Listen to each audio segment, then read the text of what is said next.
Ma'am, government ने M परिवहन और डिजी लॉकर की सुविधा दे रखी है।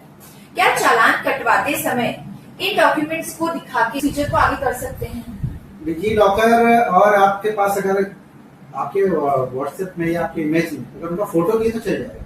अच्छा। लेकिन आपकी गाड़ी का मान लीजिए इंश्योरेंस खत्म है या आरसी खत्म है, उस कंडीशन में आपकी गाड़ी जमा हो सकती है। या तो आप एक लाइसेंस की कॉपी, एक डॉक्यूमेंट्स आपका लाइसेंस या आरसी, एक डॉक्यूमेंट्स आप गाड़ी का ओरिजिनल रखें, या तो आपका लाइसेंस ओरिजिनल रखें या आपका आरसी ओरिजिनल रखें। बाई चांस आप किसी वजह से आपकी गाड़ी मतलब उस कंडीशन में आपकी गाड़ी जब्त नहीं हो सकती है।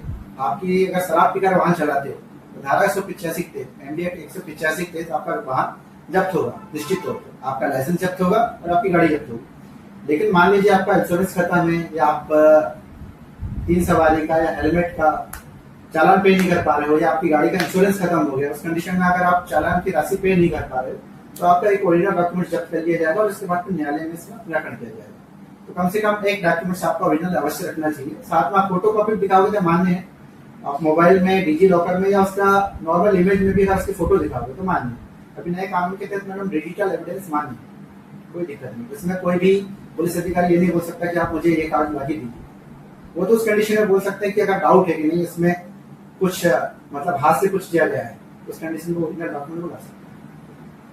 बिल्कुल मैम, आपकी बात सुनकर बहुत से लोगों को में भी ये अवेयरनेस आई है कि गवर्नमेंट ने हमको क्या क्या सुविधा और किस तरह से उपलब्ध कराई हुई है। डिजी लॉकर बहुत इंपॉर्टेंट है, तो मैं लोगों से यही कहना चाहूंगी कि अपने सारे डॉक्यूमेंट्स आप डिजी लॉकर में जरूर रखें।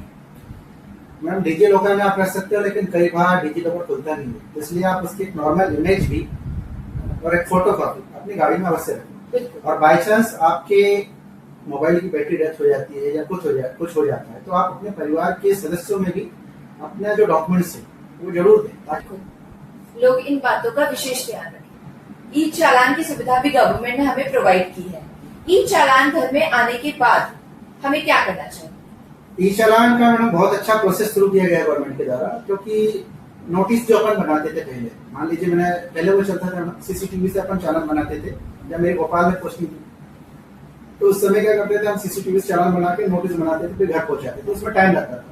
लेकिन जब से ये अपना ITMS RLBD आया है ई चालान के माध्यम से, तो आपने अगर सिग्नल क्रॉस किया, रेड लाइट जंप किया या आपने हेलमेट नहीं पहना, तो आपका जो गाड़ी का नंबर होता है, गाड़ी के नंबर से आपको आपका चालान बनेगा।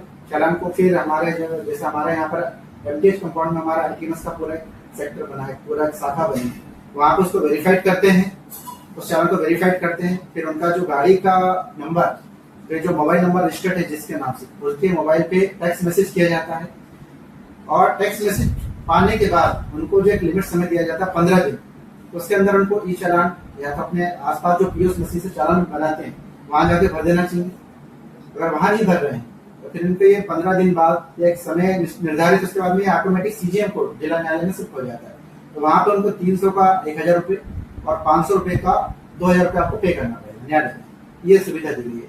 अगर आप कोशिश ये रहता है मैडम कि आप अपने मोबाइल से पे कर दें, तो बहुत समय में ऐसा होता है कि पे हो नहीं पाता, दिक्कत आती है, एरर दिखाता है।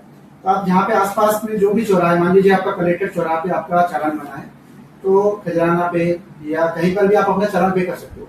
ऐसा नहीं कि आपका इंदौर में चालान बना है तो आप भोपाल में पे नहीं कर सकते। आप इंदौर का चालान भोपाल में पे कर सकते हो, कर्नाटक का आप मुंबई में पे कर सकते हो, क्योंकि ये जो सिस्टम है वो पूरे नेशनल लेवल पे एक ही बना हुआ है। अच्छा।